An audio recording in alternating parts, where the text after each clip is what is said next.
ask them no twos at all? And they say no. And I said, why? And they said, because I always forgot at least a few things.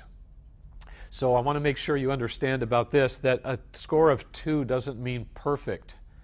It just means good. And sometimes, I would be surprised if you could do this. I don't think I could. Read 2 pages in a textbook, close your eyes, and be able to explain every detail all the way through. That's really hard. But if you could get most of the big chunks, you know, the big things, that's a good performance. As I explained, the 1 means okay, and then I want to demonstrate the 0. This happened to me many times as a student. You know how when you finish reading something, you normally feel like, okay, there it was. I read it, I got it. But sometimes you don't have it. It just like slid right out of your ear. And so one of the ways that this is determined, and this is how a 0 occurred, is that I would read something and I would say this, okay, I'm now going to teach you about such and such. Yep, that's what I'm going to do. And just blank out, or maybe I could remember like one fact here and everything else I forgot. That's pretty sad. So that's a 0. Okay?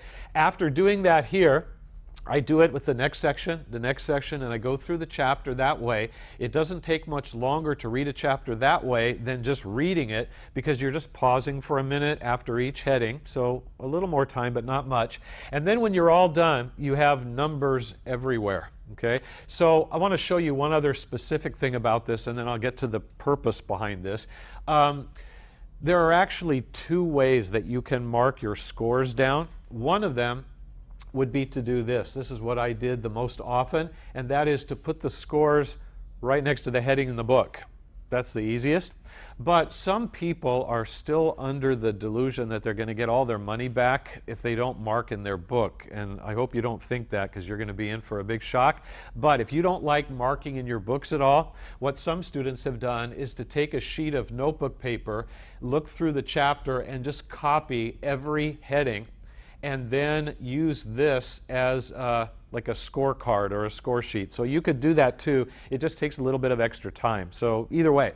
Okay, now, when you're all finished reading the chapter and you see numbers like this everywhere, or you see them on a page like this, then when you go back to review later, I hope, you're going to avoid a mistake that a lot of students make.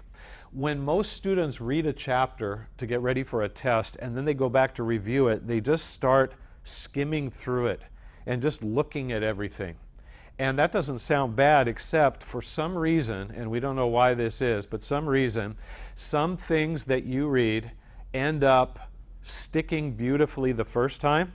Some things don't. And you don't even really realize that while you're doing it. So these are the emergencies.